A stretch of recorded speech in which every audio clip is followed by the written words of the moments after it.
देखो, आज हम लोग इस यूनिट का आखिरी टॉपिक पढ़ने वाले हैं, एप्लीकेशन ऑफ क्यू। अभी हम लोगों ने क्यू देख लिया था, कितने टाइप के होते हैं, सर्कुलर क्यू, प्रायोरिटी क्यू, ये सब देख चुके हैं हम।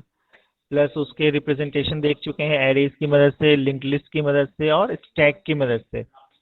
अब हमें देखना है कि हम एप्लीकेशन कहाँ कहाँ यूज करते हैं, क्यू को हम कहाँ कहाँ यूज कर सकते हैं। ठीक है, आप नॉर्मल रियल लाइफ में तो देखते ही होंगे, जहाँ पे लाइन लगानी पड़ती है आपको किसी भी चीज के लिए, first come first serve basis पे जहाँ पे भी टास्क होता है वो सब क्यू का एग्जाम्पल है। लेकिन प्रोग्रामिंग में या कंप्यूटर्स में अगर हमें देखा जाए तो हम कहाँ पे देखते हैं, कहाँ यूज कर सकते हैं। जो पहला एग्जाम्पल मैं देना चाहूँगा, बहुत सारे एग्जाम्पल हैं लेकिन हमारे सिलेबस में दो एग्जाम्पल दिया है तो हम उसी पे फोकस करेंगे। जो फर्स्ट एग्जाम्पल है उसका नाम है जोसेफस प्रॉब्लम। ठीक है, ये एक्चुअल में एक गेम टाइप का है। इसमें होता क्या है कि कुछ सर्टेन नंबर ऑफ पीपल्स जो है वो एक सर्कल में खड़े रहते हैं। जैसे मैं एक छोटे से एग्जांपल से बताऊं आपको, जैसे हमारे पास ए, बी, सी, डी और ई, ये पांच पीपल्स हैं, स्टूडेंट हैं, ये एक सर्कल में खड़े हैं। ठीक है, हमें क्या करना होता है, एक पर्टिकुलर डायरेक्शन में, या तो आप क्लॉकवाइज जा सकते हो या तो फिर आप एंटी क्लॉकवाइज जा सकते हो, ये आपकी मर्जी है। हम क्लॉकवाइज लेकर चलेंगे। ठीक है, एक पर्टिकुलर डायरेक्शन में हमें मूवमेंट करवाना है। ठीक है, यहाँ पे दो वेरिएबल्स हम लोग यूज करेंगे। पहला है एन नाम का, ये एन बता रहा है कि नंबर ऑफ पीपल कितने हैं। तो अभी जो हम एग्जांपल देख रहे हैं उसमें टोटल नंबर ऑफ पीपल्स कितने हैं, 5, तो एन की वैल्यू हो गई 5। उसके अलावा हमारे पास एक और दूसरा वेरिएबल होता है के नाम का। ये के क्या होता है, जब हम ये गेम प्ले करेंगे, जब हम ये गेम स्टार्ट करेंगे तो हमें कुछ सर्टेन नंबर ऑफ स्टूडेंट को हमें स्किप करना है। तो ये के जो है ना वो हमें नंबर बताएगा कितने नंबर ऑफ स्टूडेंट को हम स्किप करना चाहते हैं। फॉर एग्जाम्पल, अगर मैंने यहाँ पे नंबर ऑफ के की वैल्यू 2 ले लिया, इसका मतलब ये है कि जब हम गेम स्टार्ट करेंगे तो हर दूसरे व्यक्ति को हमें स्किप करना है। ठीक है, मैं एग्जाम्पल से आपको बता दूं, एन की वैल्यू हमने 5 लिया था और के की वैल्यू हमने 2 लिया है। ये हमारे 5 स्टूडेंट्स हैं जो एन की वैल्यू थी A B C D E. अब हमें क्या करना है, किसी एक से स्टार्ट करते हैं। तो हम फर्स्ट एग्जांपल देख रहे हैं तो हम ए से ही स्टार्ट कर लेते हैं। ठीक है, तो स्टार्टिंग पॉइंट हमारा मान लेते हैं ए। हम क्लॉकवाइज डायरेक्शन में मूवमेंट करेंगे। ठीक है, तो जोसेफस प्रॉब्लम आपसे ये कहता है कि जब आप इस ए से स्टार्ट कर रहे हो तो हर दूसरे व्यक्ति को आपको स्किप करना है। तो के की वैल्यू क्या थी, 2, तो ये हो गया 1, ये हो गया 2, यानी इन दोनों को आपको स्किप करना है। ठीक है, तो हमने ए और बी को स्किप कर दिया, तो हम कहाँ पहुंच गए, फिर हम पहुंच गए सी के पास। जोसेफस प्रॉब्लम आपको ये कहता है कि जब आप के स्टूडेंट्स को स्किप करोगे तो जो नेक्स्ट एलिमेंट है k+1 पे, यानी इस एग्जांपल में सी, आपको उस एलिमेंट को इस गेम से बाहर निकाल देना है, एलिमिनेट कर देना है। यानी कि ये स्टूडेंट जो है उस गेम से बाहर हो गया। ठीक है, उसके बाद हमें यही प्रोसेस फिर रिपीट करना है। तो जब ये सी, हम अभी प्रेजेंटली सी पे थे और सी गेम से बाहर हो चुका है, हम फिर से के की वैल्यू चेक करेंगे, 2 है तो हम देखेंगे 1, 2, यानी नेक्स्ट राउंड में ई जो है वो गेम से बाहर हो जाएगा। ठीक है, फिर हमें ये प्रोसेस बार बार रिपीट करना है। कब तक करेंगे, जब तक कि सिर्फ और सिर्फ एक अकेला एलिमेंट ना बच जाए। तो हम इसको चेक करेंगे, ये हो गया 1, ये हो गया 2, यानी कि इस राउंड में बी जो है गेम से बाहर हो गया। ठीक है, अब हमें देखना है फिर से के की वैल्यू। तो देखो आप, सी तो पहले से ही बाहर हो चुका था, तो अब जब हम काउंटिंग स्टार्ट करेंगे तो कहाँ पे आएगा, डी के पास। ये है हमारा 1, ई बाहर हो चुका है, बचा क्या, ए, यानी ये है 1 और ये है 2, इन दोनों को स्किप करो तो नेक्स्ट एलिमेंट आप किसके पास आओगे। अब देखो, ये बी भी बाहर हो चुका था, सी भी बाहर हो चुका था, लास्टली हमारे पास डी के पास है, यानी ये डी जो है वो गेम से बाहर हो गया। अल्टीमेटली बचा कौन सा है, ए। तो हमारा विनर जो है वो ए कहलाएगा। आप इसकी थ्योरी देख लो एक बार, अगर एग्जाम्पल से नहीं समझ में आया हो तो पहले थ्योरी पढ़ लो, एक दो एग्जाम्पल और हम देंगे आपको। ठीक है, आप देखो जोसेफस प्रॉब्लम क्या कहता है, एन पीपल्स जो हैं वो एक सर्कल में खड़े हैं। ठीक है, काउंटिंग स्टार्ट करेंगे हम किसी भी पॉइंट से, यानी किसी भी एक व्यक्ति से हम काउंटिंग स्टार्ट करेंगे and proceed in a specific direction. किसी एक पर्टिकुलर डायरेक्शन में हमें मूव कराना है, चाहे तो क्लॉकवाइज डायरेक्शन में या तो एंटी क्लॉकवाइज डायरेक्शन में। उसके बाद हमें क्या करना है, हर एक स्टेप पे, step number 1, step number 2, step number 3, इस तरह से हमें स्टेप बाय स्टेप करते जाना है। कब तक करते जाना है, जब तक कि सिर्फ एक अकेला ना बच जाए। तो जितने भी स्टेप होंगे उस स्टेप में हमें क्या करना है, a certain number of peoples are skipped, certain number of peoples are skip करेंगे। या ये जो स्किप करने का पीपल है वो के की वैल्यू है, एन की वैल्यू हमें नंबर ऑफ स्टूडेंट्स था,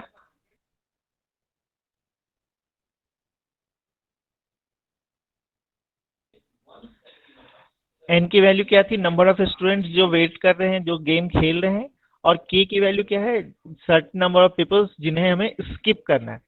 ये जो स्किप करने वाले के की वैल्यू है, उसके बाद जो पीपल आएगा उसे हमें एलिमिनेट करना है। यहाँ मैंने गलती से एग्जीक्यूट लिख दिया था, एक्चुअल में ये एलिमिनेट है। ठीक है, हमें उसे एलिमिनेट करना है, यानी कि हम के प्लस वनथ एलिमेंट को, के प्लस वनथ स्टूडेंट को उस गेम से बाहर निकाल देंगे। ठीक है, the elimination of people makes this circle smaller and smaller. जाहिर सी बात है, जैसे जैसे गेम से बच्चे बाहर होते जाएंगे तो वो सर्कल जो है स्मॉलर रहेगा। At the last step only one person remains who is declared as winner. ये है इस गेम का मेन मकसद। हमें कुछ बच्चों को लाइन सर्कल में खड़ा करना है, किसी एक बच्चे से काउंटिंग स्टार्ट करनी है, एक नंबर लेंगे हम के, उतने पीपल को हमें स्किप करना है और उसके बाद में बच्चे को गेम से एलिमिनेट करना है। जैसे 5 बच्चे खड़े हैं, ए से स्टार्ट हुआ, हमें 2 बच्चों को छोड़ना था, तो ए छूटेगा और बी छूटेगा। जो सी नंबर है उस सी को हम गेम से बाहर निकाल देंगे और ये प्रोसेस फिर रिपीट करना है। ठीक है, एक दूसरा एग्जांपल देख लेते हैं हम।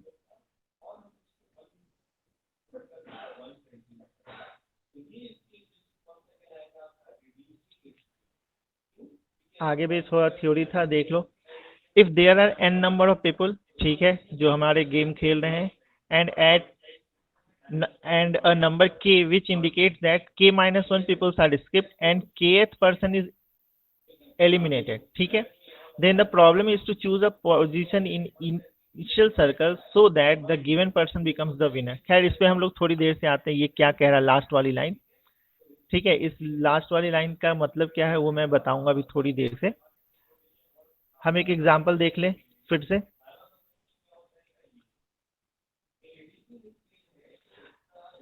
If there are 5 peoples, N की वैल्यू 5 होगी, and every second person is eliminated. यहाँ के की वैल्यू क्या है, 2। Then first the person at position 2 is eliminated, followed by the person at position 4, followed by the person at position 1, and finally the person at position 5 is eliminated. Therefore, the person at position 3 is declared as winner. इसका diagram से अगर आप देखना चाहो तो इसका diagram दिखा दूं मैं। यहाँ देखिए, ये हमारे पास एक सर्कल था, सर्कल अच्छा बना नहीं है। एन की वैल्यू है यहाँ पे 5। हमें क्या करना है, के की वैल्यू सेलेक्ट करना है 1। ठीक है, 1 क्यों सेलेक्ट किया, इसका मतलब कि हर दूसरे व्यक्ति को हमें गेम से एलिमिनेट करना है। ठीक है, दूसरे व्यक्ति को गेम से एलिमिनेट करना है। अभी मैंने बताया था के प्लस वन एलिमेंट को गेम से एलिमिनेट करना होता है, तो के की वैल्यू जब हम दूसरे नंबर ऑफ स्टूडेंट को एलिमिनेट करना चाहेंगे तो के की वैल्यू क्या हो जाएगी, 2 - 1 यानी 1। ठीक है, ये ओरिजिनल सर्कल था, 1 2 3 4 5, ये नंबर ऑफ स्टूडेंट्स है। ये पहला स्टूडेंट, ये दूसरा, तीसरा, चौथा और ये 5वां स्टूडेंट। आप इसको एबीसीडी के नाम से भी लिख सकते हो। हम लोगों ने स्टार्ट किया 1 से, के की वैल्यू है 1, यानी कि हम दूसरे नंबर ऑफ सेकेंड स्टूडेंट को एलिमिनेट करेंगे। तो यहाँ से जब काउंटिंग स्टार्ट हुई तो ये है 1 और ये है 2। ठीक है, यानी ये जो 2 है वो गेम से बाहर हो गया। मैंने यहाँ पे समझाने के लिए आपको जो स्टूडेंट गेम से बाहर हो गए हैं उसके आगे का सर्कल को रिमूव कर दिया है। ठीक है, यानी आप 2 को रिमूव कर चुके हो। फिर हमें इसी प्रोसेस को रिपीट करना है, फिर से हमें सेकेंड नंबर ऑफ स्टूडेंट को रिमूव करना है। तो यहाँ से आप देखोगे तो ये हो जाएगा 1, ये हो जाएगा 2, यानी कि हम 4 को रिमूव कर देंगे। ठीक है, फिर से प्रोसेस रिपीट करो, ये होगा 1, ये होगा 2, यानी इस राउंड में हमने 1 को रिमूव कर दिया। तो जिसको रिमूव किया उसके ऊपर का सर्कल हमने हटा दिया है। फिर आप काउंट करोगे अगर, तो आप देखो यहाँ ये 1 तो रिमूव हो ही चुका, ये 2 पहले ही रिमूव हो चुका था, तो अब 1 कहाँ से हो, पहला काउंटिंग कौन से स्टार्ट होगा, 3 से, यानी ये है फर्स्ट स्टूडेंट, 4 ऑलरेडी रिमूव हो चुका था और ये है 5 सेकेंड स्टूडेंट। ठीक है, यानी कि हमारे रिमूवमेंट में होगा 5 जो है वो गेम से रिमूव हो गया। इस सर्कल में अल्टीमेटली बचा कौन सा है? 3, यानी इस गेम का विनर जो है डिक्लेयर होगा 3। ठीक है। अब देखो यहाँ पे मैं दो बातें आपको बता दूं। गेम हमने स्टार्ट कहाँ से किया था? 1 पॉइंट से। जब नंबर ऑफ स्टूडेंट 5 थे, के की वैल्यू 1 है, यानी कि हम हर दूसरे व्यक्ति को रिमूव कर रहे हैं, तो इस गेम का विनर कौन निकला? Third number. ठीक है। एक्चुअल में जोसेफस प्रॉब्लम ये कहता है, जोसेफस गेम ये है कि 5 बच्चे खड़े हैं एक सर्कल में। अगर इस 3 को अपने आप को विनर डिक्लेयर करवाना हो, ठीक है, तो वो इस गेम को कैसे खेलेगा? अभी हमने इस डायग्राम में देखा 3 विनर कब हो रहा था? जब काउंटिंग 1 से स्टार्ट हो रही थी और हर दूसरे व्यक्ति को हम रिमूव कर रहे थे। यानी ये 3 क्या बोलेगा गेम खेलते समय कि भाई तुम 1 से काउंटिंग स्टार्ट करो, ठीक है, और हम के की वैल्यू 1 लेंगे, यानी दूसरे व्यक्ति को रिमूव करेंगे। जब ये ऐसा गेम खेलेगा तभी जाकर के 3 जो है एज ए विनर डिक्लेयर्ड होगा। ठीक है। सिमिलरली अगर मैं आपसे ये पूछूं कि चलो 1 को विनर डिक्लेयर करना है, तो फिर आप ये गेम कैसे स्टार्ट करोगे? ये है एक्चुअल प्रॉब्लम। समझ में आ रहा है? जैसे आपके क्लास के 5 बच्चे खड़े हैं, फॉर एग्जांपल गजेश ने बोला कि मैं विनर डिक्लेयर होना चाहता हूं, तो गजेश कभी भी अपने आप से काउंटिंग स्टार्ट नहीं करेगा। ठीक है। जैसे 3 ने अगर बोला, 3 को मान लो गजेश है, गजेश ने अगर बोला कि मैं विनर होना चाहता हूं, तो गजेश कभी भी अपने आप से काउंटिंग स्टार्ट नहीं करवाएगा। गजेश हमेशा यहां से काउंटिंग स्टार्ट कराएगा, ताकि अल्टीमेटली 1 बाय 1 सारे स्टूडेंट गेम से बाहर हो जाए और गजेश जो है वो डिक्लेयर्ड हो जाए विनर के रूप में। सिमिलरली अगर मुझे 1 को विनर डिक्लेयर करना है, तो अब ये टास्क आपके ऊपर है कि आप बताओ कि ये काउंटिंग कहां से स्टार्ट होगा। चलो हम एक गेम फिर से खेल लेते हैं, दूसरा ले लेते हैं काउंटिंग कहीं से, है ना। चलो हमारे पास 5 स्टूडेंट हैं, ए, बी, सी, डी और ई। ठीक है।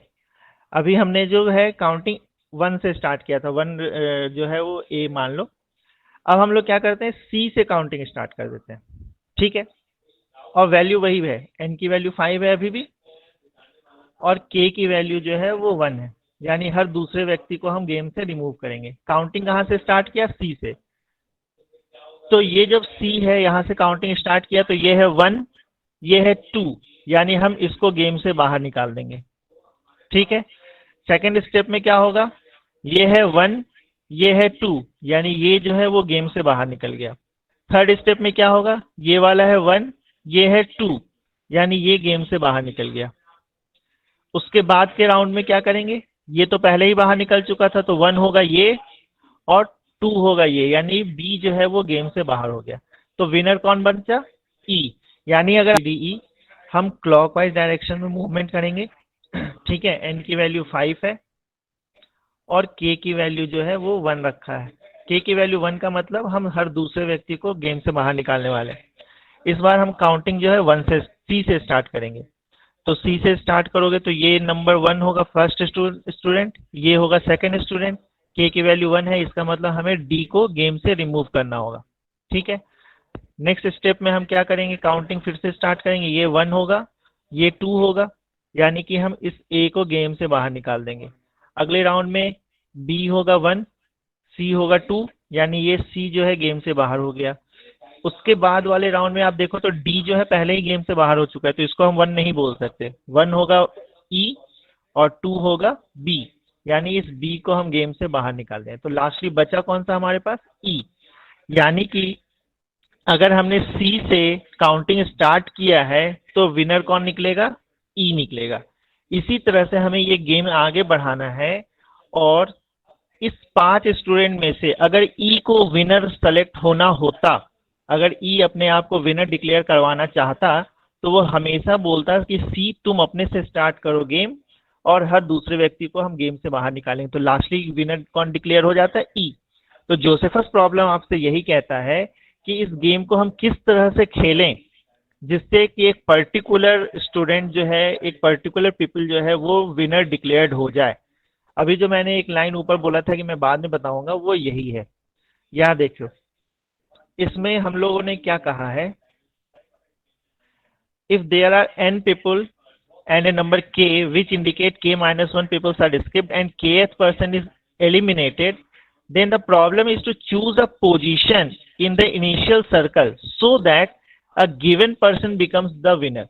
अगर E अपने आप को, E गिवन पर्सन है, E अगर अपने आप को विनर डिक्लेयर कराना चाहता तो वो किस लोकेशन से, कौन से स्टूडेंट से गेम को स्टार्ट करने के लिए कहता।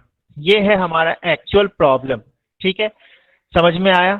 हम एक दूसरा एग्जांपल देखते हैं। अभी n की वैल्यू जो है बढ़ा देते हैं। जो नेक्स्ट हम एग्जांपल देखेंगे उसमें n की वैल्यू कुछ और है। ये आप लोग अपने पास कॉपी में इसको बनाने की कोशिश करो। n की वैल्यू है 7 और k की वैल्यू है 3। k की वैल्यू 3 है, इसका मतलब हर फोर्थ स्टूडेंट को हमें गेम से बाहर निकालना है। चलो मैं इसको बना के दिखा देता हूँ। हमारे पास 7 स्टूडेंट्स हैं, A, B, C, D, E, F और G। ये होगा 7। काउंट कर लो, 1 2 3 4 5 6 7। ठीक है, अब हम लोगों ने अपनी तरफ से गेम स्टार्ट किया है, तो A से मान लो हम लोगों का स्टार्टिंग पॉइंट है। K की वैल्यू 3 है, यानी फोर्थ नंबर स्टूडेंट को हमें बाहर निकालना है। तो ये है 1 2 3 4, यानी कि ये बाहर हो जाएगा। सेकेंड स्टेप में हम लोग क्या करेंगे, 1 2 3 4, यानी ये बाहर हो जाएगा। फिर हम कैसे करेंगे, 1 2 3 4, डी काउंट नहीं करेंगे, 1 2 3 4, यानी F बाहर हो जाएगा। अगले राउंड में G होगा 1 2, B होगा क्योंकि A हम लोगों ने इसके पहले इलिमिनेट कर दिया है, तो 1 2 3 4, यानी E गेम से बाहर हो गया। अगली राउंड में 1 2 3 4, यानी G बाहर हो गया। फिर 1 2 3 4, यानी C बाहर हो गया। लास्टली विनर कौन निकलेगा, B। आया समझ में। यानी अगर हमने ये एग्जांपल लिया है तो हमारा विनर कौन डिक्लेयर हो रहा है, इस केस में विनर हमारा डिक्लेयर हो रहा है बी। आप इसी में के की वैल्यू अगर कोई और मॉडिफाई कर देते, के की वैल्यू आप नंबर ऑफ स्टूडेंट जो इलिमिनेट होने वाले हैं वो अगर कुछ और रखते तो कोई दूसरा नंबर ऑफ स्टूडेंट विनर हो जाता। ठीक है, तो आप इस प्रॉब्लम को और सॉल्व करना अपनी तरफ से। आपके लिए टास्क ये है कि अभी मैंने ये दिखाया कि ए से स्टार्ट कर रहे हैं तो विनर हो रहा है बी। ठीक है, यहाँ पे मुझे पहले ही मालूम है कि स्टार्टिंग लोकेशन ए होगी तो बी विनर निकलेगा। लेकिन इसी को रिवर्स ऑर्डर में अगर देखा जाए तो बी को अगर विनर होना होता तो बी कहां से गेम स्टार्ट करवाता ये उसको पता नहीं होगा। समझ में आ रहा है। जब हमने ए से स्टार्ट कर दिया तब जाकर लास्ट में हमें पता चला कि बी विनर निकलेगा। लेकिन जब गेम पहली बार स्टार्ट ही हो रहा है और बी चाहेगा कि मैं विनर हो, तो वो इस गेम को कहां से, किस लोकेशन से स्टार्ट करवाना चाहेगा। ठीक है, ये है हमारा एक्चुअल प्रॉब्लम। तो आपके लिए टास्क ये होगा कि इस गेम का एक प्रोग्राम बनाओ। हालांकि मैंने प्रोग्राम इसमें लिख रखा है इस स्लाइड में, लेकिन मैं चाहता हूं कि आप लोग अपनी तरफ से भी इस पे थोड़ा ध्यान दो। ये बहुत अच्छा गेम है, एग्जाम में पूछा जा सकता है। ठीक है, आप कंफ्यूज ना होना। एन और के की वैल्यू, के की वैल्यू 3 अगर लिखा है इसका मतलब कि हमें फोर्थ नंबर ऑफ स्टूडेंट्स को एलिमिनेट करना है। समझ में आया। के की वैल्यू 1 लिखा है इसका मतलब हमें सेकंड नंबर ऑफ स्टूडेंट को एलिमिनेट करना है। जो एलिमिनेट हो चुके हैं हम दोबारा उसको काउंट नहीं करेंगे। ठीक है, अब चलिए देखते हैं हम लोग नेक्स्ट टॉपिक को। ये था हमारा जोसेफस प्रॉब्लम, एक बहुत ही अच्छा एग्जांपल था। इस वहां पे बीसी जब हम लोग पढ़ रहे थे यूनिट 1, तो वहां पे भी आया था जॉब शेड्यूलिंग। ठीक है, दो तरह के जॉब शेड्यूलिंग एल्गोरिदम होते हैं ऑपरेटिंग सिस्टम में। जॉब शेड्यूलिंग होता क्या है, सीपीयू जो है आपका, उसके पास लगातार कोई ना कोई टास्क आता रहता है। जैसे आपने जब कंप्यूटर स्टार्ट किया तो गूगल क्रोम स्टार्ट कर लिया, ये उसका पहला टास्क है। हो सकता है बैकग्राउंड में आप कोई दूसरा म्यूजिक भी सुनना चाहते हो तो म्यूजिक प्लेयर भी स्टार्ट कर दोगे, ये दूसरा टास्क हो गया। उसी तरह से बहुत सारे टास्क मल्टीपल चलते रहते हैं। कुछ टास्क आप खुद स्टार्ट करते हो, कुछ टास्क सीपीयू ऑटोमेटिक स्टार्ट कर लेता है। ठीक है, यानी कि एक सीपीयू के पास बहुत सारे टास्क करने को रहते हैं।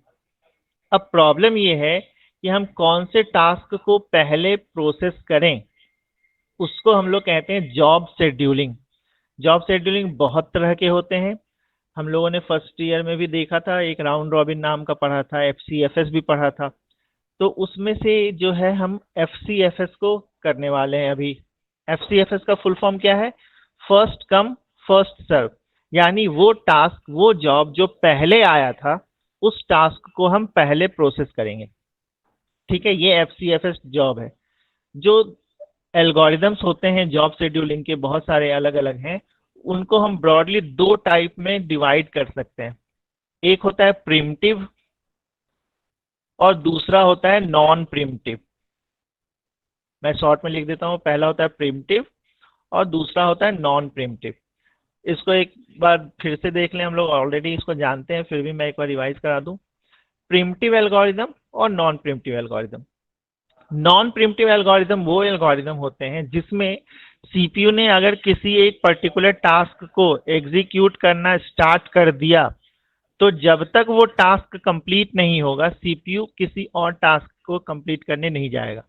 जैसे अगर हमारे पास मान लो 3 टास्क हैं, ए, बी और सी, और सीपीयू प्रेजेंटली ए को एग्जीक्यूट कर रहा है, तो जब तक ये ए कंप्लीट नहीं होगा, सीपीयू बी और सी के पास नहीं जाएगा। अगर इस तरह का कोई सिनेरियो है, तो वो हम कहलाता है नॉन प्रिमिटिव। तो जस्ट इसी का रिवर्स जो है वो प्रिमिटिव होगा। प्रिमिटिव में क्या होता है कि अगर सीपीयू किसी एक टास्क को परफॉर्म कर रहा है, फॉर एग्जांपल ए को, तो वो चाहे तो बीच में इस ए को ड्रॉप करके बी के पास चला जाए, बी को एग्जीक्यूट करने, फिर बी को भी बीच में ड्रॉप कर दे, फिर वो सी को एग्जीक्यूट करे, और फिर वापस वो चाहे तो ए के पास। फर्स्ट कम फर्स्ट सर्व। इसमें वो टास्क जो पहले आया है हम उसको पहले एग्जीक्यूट करेंगे, और जब एक बार एग्जीक्यूशन स्टार्ट हो जाएगा तो वो टास्क जब तक कंप्लीट नहीं होता है तब तक हम दूसरे टास्क के पास नहीं जाएंगे। यानी कि ये FCFS जो है वो नॉन प्रिमिटिव शेड्यूलिंग एल्गोरिदम के कैटेगरी में आता है। ठीक है, अब FCFS को इम्प्लीमेंट करने के लिए जो हम यूज करते हैं वो क्यू यूज करते हैं, क्योंकि क्यू भी first come first serve basis पे ही काम करता है। जो टास्क पहले आया था, जो एलिमेंट पहले इंसर्ट हुआ था, वही एलिमेंट को हम पहले डिलीट करते हैं। ठीक है, अब देखो इसको एक एग्जांपल से समझाता हूं मैं। मान लो हमारे पास कुछ प्रोसेस हैं जिसको हम लोग नाम दे दे रहे हैं P0, P1, P2, P3, ये प्रोसेस के नाम है। ठीक है, उसके अलावा जो सेकंड कॉलम में लिखा है अराइवल टाइम, इसका मतलब है कि ये वाला टास्क सीपीयू के पास कब आया था। 0 का मतलब हुआ कि जब सीपीयू ने एग्जीक्यूशन स्टार्ट किया, बिल्कुल फ्रेश है, अभी उसके पास कोई टास्क नहीं है, तो वो 0th टाइम पे आया। यानी सबसे पहला टास्क कौन सा है? 0 टाइम। जब हमने स्टार्ट किया तो 0 टाइम पे ही, यानी सबसे स्टार्टिंग में ही P0 नाम का प्रोसेस आ गया। 1 का मतलब है कि जब टाइम में 1 यूनिट हम आगे बढ़ चुके थे। एग्जाम्पल के लिए आप मान लो 1 आवर मान लो, जब 1 घंटे हो चुका है तब जाकर के P1 प्रोसेस नाम का एक टास्क सीपीयू के पास आया। सिमिलरली जब टाइम 2 आवर्स हो चुका है, 0 से 2 तक हम पहुंच चुके हैं, तब आया है P2, और टाइम जब 3 यूनिट हो गया था तब टास्क आया था P3। यानी ऑर्डर क्या है? इसी ऑर्डर में प्रोसेस आए हैं सारे टास्क। पहले P0 आया, फिर P1 आया, फिर P2 आया, फिर P3 आया। क्योंकि हम इसे FCFS से एग्जीक्यूट करें, यानी कि हमारा ऑर्डर भी यही होगा, पहले P0 एग्जीक्यूट करना पड़ेगा, फिर P1, फिर P2, फिर P3। ठीक है, अब देखो यहाँ पे एक एक्स्ट्रा कॉलम बना हुआ है एग्जीक्यूट टाइम। ये क्या कह रहा है कि जब हम P0 को एग्जीक्यूट करना स्टार्ट करेंगे तो टोटल टाइम हमें कितना लगेगा उसको कंप्लीट करने में? 5। यानी कि मान लो मैं इसको एग्जांपल से समझाऊं, 12 बजे एक टास्क आया P0, ठीक है, और उसको कंप्लीट करने के लिए हमें 5 आवर्स का टाइम लगेगा। यानी कि 12 बजे से 5 बजे तक तो मैं P0 पे ही हूँ, लेकिन जब मैं P को एग्जीक्यूट कर रहा था तो बीच में 12 के बाद 1 भी बजा होगा। तो जब हम 1 बज चुका है उस समय P1 नाम का टास्क सीपीयू के पास आ गया। क्योंकि अभी सीपीयू जो है वो P0 पे एग्जीक्यूशन कर रहा है, तो इस P1 को कहाँ रखना पड़ेगा? वेटिंग स्टेट में रखना पड़ेगा, एक क्यू में एक क्यू में स्टोर करके रखना पड़ेगा। सिमिलरली जब 2 बज गया, अभी भी बज चुका है, उस समय पे P0 पे ही है सीपीयू अभी भी, लेकिन P1 जो है क्यू में वेट कर रहा है। क्यों वेट कर रहा है? क्योंकि जब तक P0 कंप्लीट नहीं हुआ P1 आ नहीं सकता। और उस समय 2 बजे P2 नाम का एक प्रोसेस भी आ गया। अब हमें क्या करना होगा? P2 को भी एक क्यू में जाकर स्टोर करना पड़ेगा। सिमिलरली जब 3 बजा तो P3 नाम का एक नया प्रोसेस आ गया, अभी भी सीपीयू P0 के पास ही है, ठीक है, तो हमें इस P3 को भी क्यू में एग्जीक्यूट करके स्टोर करके रखना पड़ेगा। अब देखो ये जो एग्जीक्यूट टाइम नाम का कॉलम है वो है क्या, P0 को टोटल टाइम जो लगेगा वो 5 लगेगा। ठीक है, जैसे अभी मैंने एग्जांपल से बताया 12 बजे से 5 बजे तक वो सिर्फ P0 के पास ही है। P1 टास्क को कंप्लीट करने में टोटल 3 आवर्स का ड्यूरेशन लगेगा। सिमिलरली P2 के लिए 8 का और P3 के लिए 6 का। आ रहा है समझ में? ये हमारा टास्क हुआ। अब देखो ये जो लास्ट कॉलम है वो क्या है, सर्विस टाइम।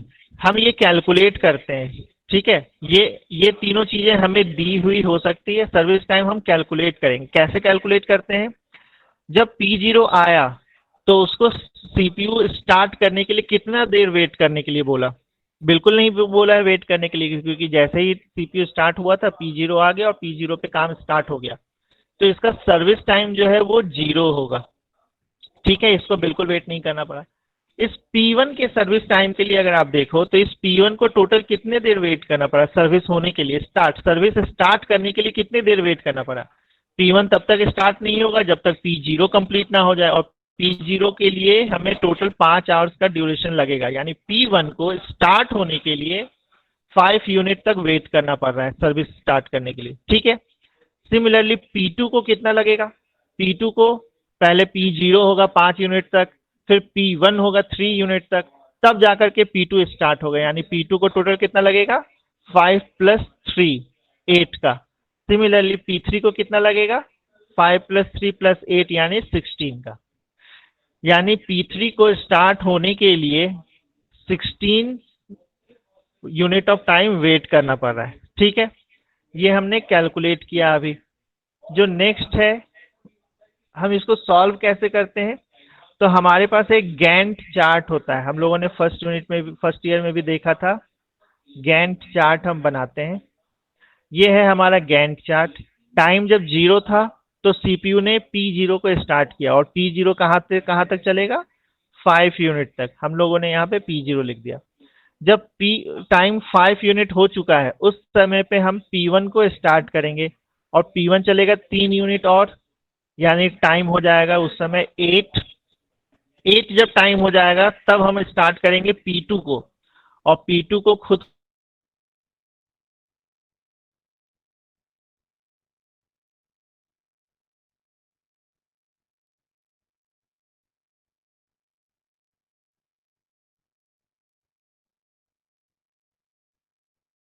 को एग्जीक्यूट करने के लिए कितना समय चाहिए 8 यूनिट। 8 + 8 कितना हुआ 16, यानी कि यहाँ तक हम लोग अभी P2 को ही एग्जीक्यूट करें। लास्टली P3 के लिए चाहिए हमें 6 यूनिट ऑफ टाइम, यानी यहाँ से स्टार्ट होगा और P3 लास्टली यहाँ जाएगा। यानी इन चारों टास्क को कंप्लीट करने के लिए सीपीयू को टोटल ड्यूरेशन कितना लगा 22 का, है ना। देखो 0 से स्टार्ट हुआ था और 22 पर जाकर के वो खत्म हुआ है। इसके अलावा आपसे क्वेश्चन में पूछा ये जा सकता है कि कुछ चीजें कैलकुलेट करने के लिए कह सकता है आपसे, जैसे क्या क्या कैलकुलेट करने के लिए कह सकता है, आप वेटिंग टाइम निकालो। P0 का वेटिंग टाइम कितना है, वेटिंग टाइम का फॉर्मूला यहाँ पे सामने लिखा हुआ है, service time minus arrival time. आप ये दोनों चीजें ऊपर कैलकुलेट कर रखे हो, देखो ये है सर्विस टाइम, है ना। P0 का वेटिंग टाइम कितना निकालेंगे, सर्विस टाइम क्या है उसका, सर्विस टाइम भी 0 है उसका, यहाँ पे देखिए आप, और उसका अराइवल टाइम भी 0 है, तो 0 - 0 यानी उसको total 0 unit of time wait करना पड़ा। P1 का वेटिंग टाइम कितना होगा, सर्विस टाइम उसका है 5 और अराइवल टाइम है उसका 1।